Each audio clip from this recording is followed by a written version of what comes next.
anak itu akan kita. Lalu di masa remaja apa yang kita hadapi dengan anak-anak? Mereka masih bergantung kepada ibunya, mereka masih mengharapkan ibunya. PR-nya dia datang, "Ma, ini PR saya," dia masih datang. Masih belum kelihatan apa problemnya. Tetapi kalau dia sudah beranjak SMU, dewasa, saudara-saudara sekalian, kita harus ketahui anak ini penuh dengan masalah. Mereka sendiri memiliki masalah yang tidak diketahui oleh orang tuanya. Sebagai orang tua harus memiliki ilmu jiwa, ya, melihat anaknya apa yang kurang. Jangan sampai anak remaja ini pergi keluar sana mencari kasih sayang, mencari perhatian.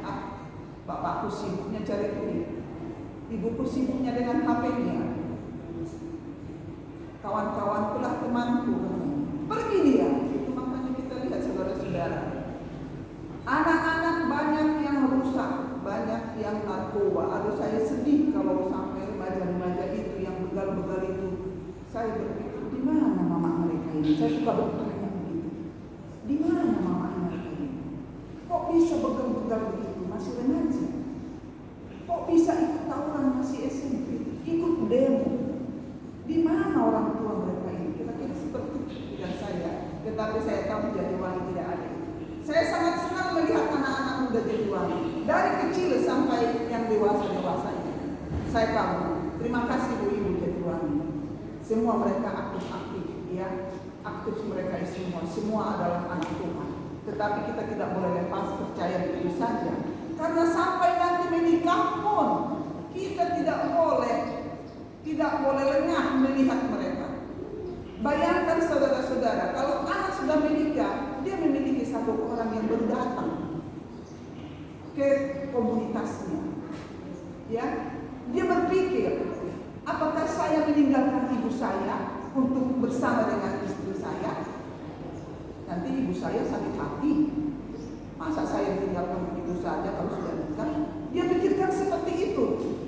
Atau dia pergi sama ibunya, sayang-sayang ibunya, lalu berantem dengan istrinya. Ibumu saja yang kamu manja-manjakan, lalu aku bagaimana? Kira-kira seperti itu. Jadi seorang yang menikah, baik laki-laki, baik wanita, itu bergumul. Siapa yang mau dia perhatikan lebih utama? Walaupun ada firman Tuhan yang menyatakan, kasihilah istrimu, tinggalkan semua. Tetapi itu tidak bisa mutlak, saudara-saudara. Karena di ayat yang lain dikatakan, hormatilah ayah dan ibumu. Tidak dikatakan kalau kamu sudah kawin jangan hormati lagi, tidak begitu. Seumur hidupmu. Jadi inilah yang membuat kita kadang-kadang bagaimana untuk mengontrol perasaan dan pikiran supaya seimbang. Itulah sebabnya dikatakan tadi saya ayat intinya, yaitu di dalam Yohanes 15 ayat 4. Itu nanti yang menjadi topik sejak pelajaran kita. Don juga mengatakan begini, di balik usaha-usaha manusia untuk menghormati kaum ibu, setan juga berusaha untuk merendahkan derajat kaum ibu. Ini dia yang tadi. Kita sudah berusaha melalui firman, melalui nasihat, melalui yang kita dapati untuk meningkatkan kaum ibu. Tetapi apakah setan sudah diam? Tidak. Dia sudah mulai itu di Taman Eden menjatuhkan Hawa.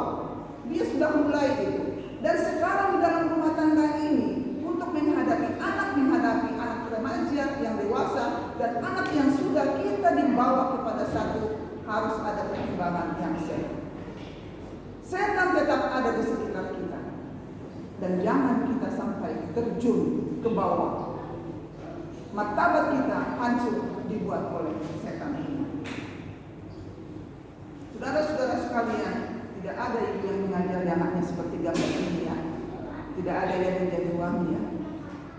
Kalau ibu saya dulu menyatakan, kalau mengajar ini katanya, jangan marahi anak-anak. Katanya harus lambok. Tahu lambok apa itu lambok? Harus lambok katanya. Harus lemah lembut kepada anak supaya bisa ditangkap.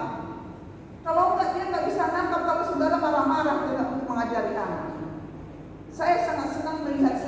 bapak kalau dekat dengan anaknya, walaupun anaknya sudah SMA atau sudah besar, tapi masih peluk-pelukan dengan anaknya, itu yang bagus, ya, bapak-bapak dan ibu.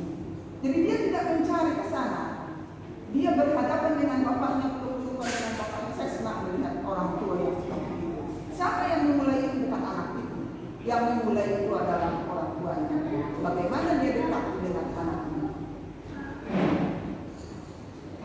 Dan masa juga dalam buku yang sama mengatakan, akan tetapi Allah mengalahkan setan. Itu pasti. Dengan menganugerahkan penghargaan tertinggi kepada umat manusia melalui seorang wanita bernama Maria dari Nazaret, menjadikan Maria sebagai ibu dari anak Allah. Luar biasa. Mimpi apa sih Maria? Ada apa dengan dia? Tetapi Tuhan menghargai ini. Dia mengalahkan setan. Kalau setan menjatuhkan Adam di Taman Eden, tetapi Allah mengangkat Maria menjadi ibu Allah. Luar biasa. Menjadi ibu Allah. Saya sendiri menjadi ibu anak saya sudah bangga. Ya, anak saya hanya seperti itu saja. Tetapi Maria sebagai ibu daripada Allah, dia diangkat. Tetapi bukan hanya Maria yang diangkat, semua ibu-ibu diangkat. Semua ibu-ibu diangkat. Melalui rabi kekristenan, martabat kaum ibu selangkah demi selangkah telah ditinggikan. Melalui martabat kekristenan, melalui rabi kekristenan, di mana anak dari Maria, yaitu Kristus, siapa yang menjadi pengikut Kristus, martabatnya diangkat. Sedikit demi selangkah telah ditinggikan di tengah-tengah masyarakat hingga tinggi pada puncaknya.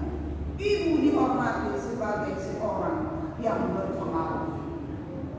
Ibu dihormati seorang yang berpengaruh, melebihi pengaruh dari seorang raja.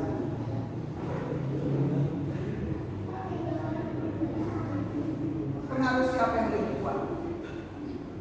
Pengaruh ratu, permaisuri, ya, dibanding dengan pengaruh pejabat, istri pejabat maksud saya, atau istri konglomerat. Pengaruh siapa yang lebih tinggi,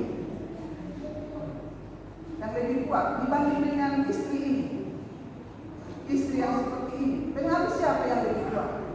Saudara-saudaraku, tidak ada pengaruh yang lebih kuat di sini. Pengaruh yang lebih kuat adalah bila mana pengaruh Allah masuk pada diri kita. Hanya itu saja.